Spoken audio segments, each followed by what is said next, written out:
हरे कृष्णा। आप सबका भगवत गीता के सत्र में स्वागत है। आज हम भगवत गीता से अध्याय 2 श्लोक संख्या 23 के ऊपर चर्चा करेंगे। ये श्लोक बहुत महत्वपूर्ण है, आत्मा के विज्ञान के ऊपर और हमारे स्वभाव के ऊपर चर्चा करती है। तो हम प्रार्थना करेंगे।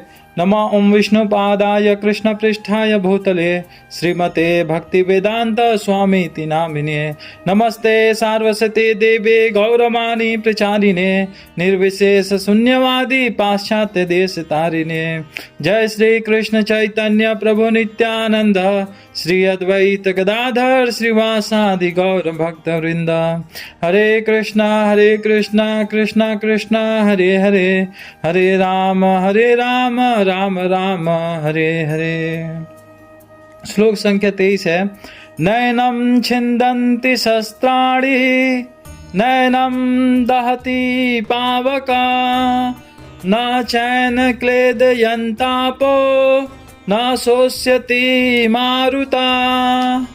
नैना मतलब नहीं, है ना, कभी नहीं। किसको? इसे, है ना। छिन्दन्ति मतलब छेद कर पाना। शस्त्राणि, शस्त्र कभी छेद नहीं कर सकते इसको, या है ना, जैसे शरीर में अगर कील लग जाता है तो शरीर में कैसे छेद हो जाता है, वैसे आत्मा के ऊपर किसी भी प्रकार का हथियार छेद नहीं कर सकता है। नैनम दहकी पावका, जैसे कभी कभी आग से टच हो जाता है हाथ तो कैसे छाले पड़ जाते हैं, जल जाता है, लेकिन आत्मा को कितना भी भयंकर आग हो जला नहीं सकता है। ना चैन क्लेदयन्तो आपो, जैसे बारिश हो रही है तो कपड़े भीग जाते हैं, हम भी भीग जाते हैं, सर्दी लग जाती है, लेकिन कितना भी बारिश हो, कितना भी पानी हो, चाहे समुंदर का हो, चाहे कोई भी पानी हो, आत्मा को भीगा नहीं सकता है। ना शोष्यति, शोष्यति मतलब सुखा देना। कौन सुखाता है? हवा, है ना। जैसे गर्मी के दिनों में कितनी जल्दी कपड़े सूख जाते हैं, है ना, लेकिन चाहे वो रेगिस्तान का या चाहे कोई भी हवा हो, आत्मा को सुखा नहीं सकता है। तो हम देखते हैं कि हमारे आत्मा का जो गुणधर्म है वो शरीर से अलग है। शरीर जल सकता है, शरीर कट सकता है, शरीर सूख सकता है, शरीर गीला हो सकता है, लेकिन आत्मा नहीं हो रहा है। मतलब ये कुछ अलग चीज है, ये कुछ अलग चीजों से बना है। और जब ये शरीर इस जगत का है तो आत्मा इसके जैसे लक्षण तो दिखा नहीं रहा है, तो ये किसी अलग जगत का है।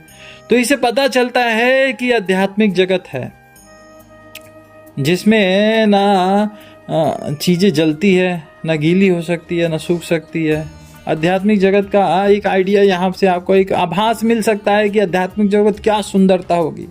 ना रोग है, ना दुख है, ना मृत्यु है, ना जन्म है, ना भय है, ना पीड़ा है।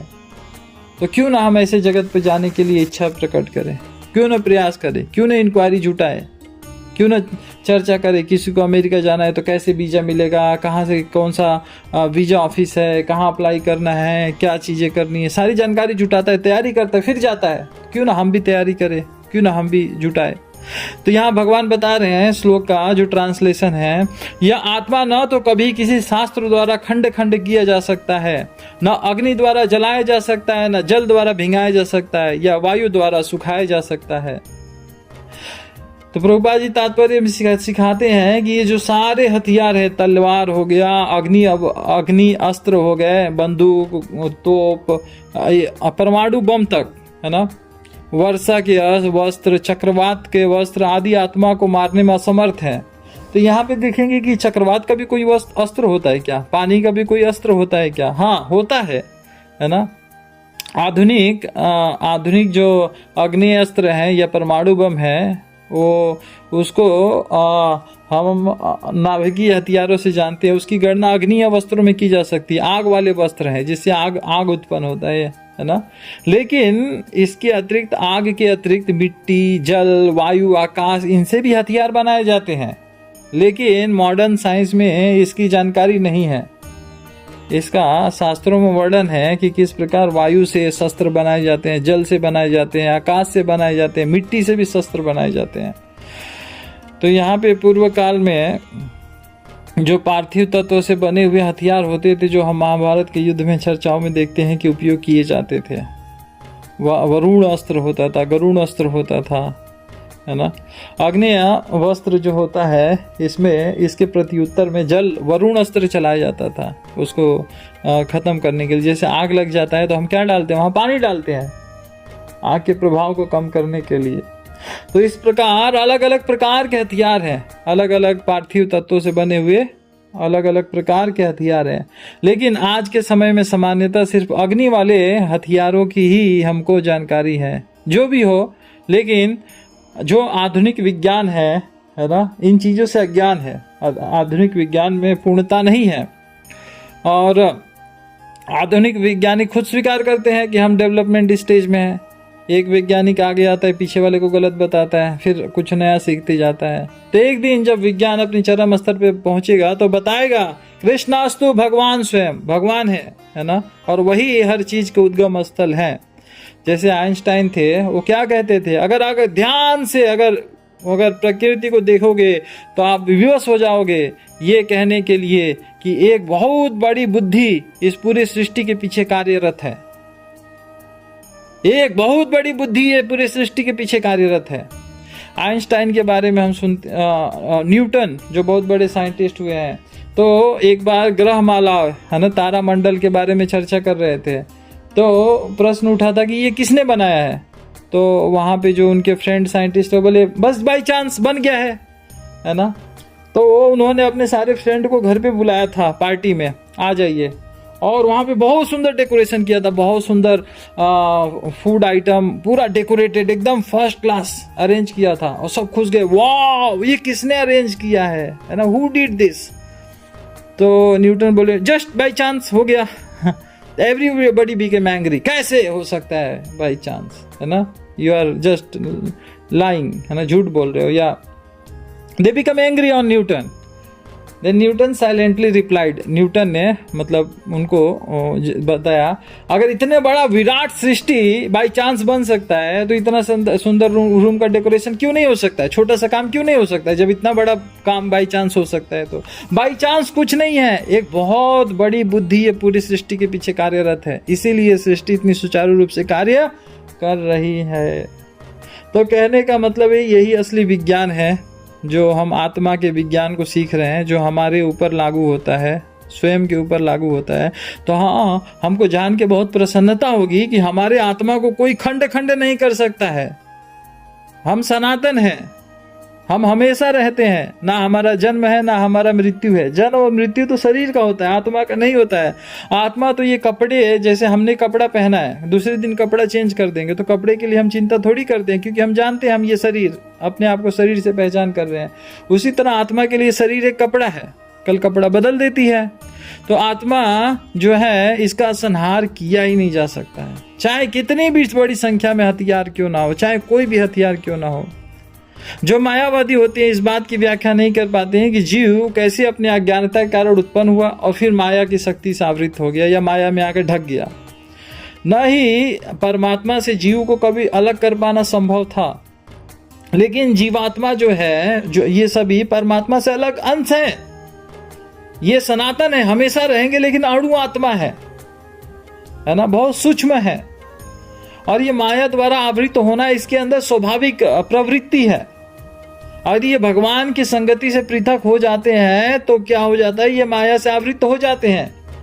जैसे आपने देखा होगा लोहरी के फेस्टिवल में जैसे आग जलाते हैं, बड़ा आग के लिहाज से ऊपर उड़ते हैं, तो उसमें से कुछ चिंगारियां ऊपर से बाहर निकलती है, बाहर निकलते हुए प्रतीत होती है।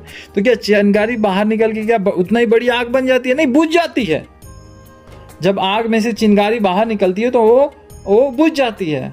उसी तरह जब हम भगवान की संगति से विलग हो जाते हैं तो हम माया में आवृत हो जाते हैं, मोह में आ जाते हैं, है ना, मोह में आ जाते हैं। वराह पुराण में भी बताया गया है कि जो जीव है वो परमात्मा का भिन्न अंश है, परमात्मा का भिन्न अंश है। मतलब इस आत्मा में और परमात्मा में दोनों गुण रूप से समान है। जैसे दोनों सोने हैं, दोनों गोल्ड हैं उदाहरण के लिए, लेकिन परमात्मा जो है वो गोल्ड की खदान है और हम जो है गोल्ड का एक छोटा सा टुकड़ा मात्र ज्वेलरी जैसे हैं, लेकिन गुण के रूप में तो समान है। लेकिन बहुत ही सूक्ष्म होने के कारण, बहुत ही अणु रूप में होने के कारण जब हम दूर जाते हैं तो जैसे अग्नि का उदाहरण दिया, चिंगारी बुझ जाती है।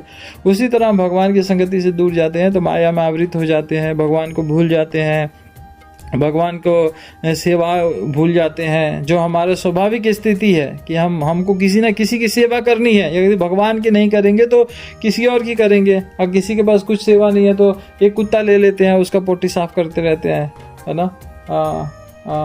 तो ये हमको किसी न किसी की सेवा हम करते रहेंगे, स्वाभाविक स्थिति है, क्योंकि हम भगवान के नित्य दास हैं। अब ऐसा नहीं है कि कोई मोह मुक्त हो गया, किसी ने तपस्या कर ली, साधना कर ली और सिद्धि को प्राप्त कर लिया और वो मोह से मुक्त हो गया। जैसे अर्जुन कहता है भगवत गीता के 18वें अध्याय में जाके, मोह नष्ट्वा स्मृति लब्ध्वा करिष्य वचनम त्वा। और पहले अध्याय में कहता है कि मैं युद्ध नहीं करूंगा, और अंतिम अध्याय में करता है कि मेरा मोह नष्ट हो गया और मुझे स्मृति प्राप्त हो गई, अब मैं ऐसा ही करूंगा जैसा आप कहोगे। तो कहने का मतलब है, मोह जब नष्ट हो जाता है, एक मुक्त जीव हो जाता है, तब भी वो भगवान से जाके मर्ज नहीं हो जाता है, भगवान में जाके मिल नहीं जाता है, नींबू पानी नहीं बनता है। आत्मा हमेशा अलग रहती है और परमात्मा हमेशा अलग रहते हैं। ये दोनों व्यक्ति विशेष हैं, इनका कभी ऐसा नहीं है कि जाके एक दूसरे में घुल मिल गए। ना ना ना, ऐसा संभव ही नहीं है। ना इसको काटा जा सकता, ना जलाया जा सकता, ना घुलाया जा सकता, कुछ नहीं। यह हमेशा अपने सनातन स्थिति में रहता है। लेकिन जब मुक्त अवस्था में होता है, मोह मुक्त होता है, तो भगवान की सेवा में नियुक्त हो जाता है। जो बद्ध अवस्था में भगवान की सेवा भूल चुका है, वो भगवान की सेवा में दोबारा नियुक्त हो जाता है। हाँ, जैसे प्रभुपाद जी हैं, उनकी कार्यों से जगत कितना लाभान्वित हो रहा है। आज भगवत गीता है हमारे पास अध्ययन करने के लिए, मंदिर है भगवान के दर्शन करने के लिए, भक्त है, धाम है, प्रसाद है ना, हर चीज हमारे पास उपलब्ध है। क्यों? एक भक्त के प्रयास से आज हम सबको भक्ति करने का मौका मिल रहा है। तो अगर कोई भगवान की सेवा में नियुक्त होता है, भगवान की सेवा करता है, तो उससे पूरा जगत लाभान्वित होता है।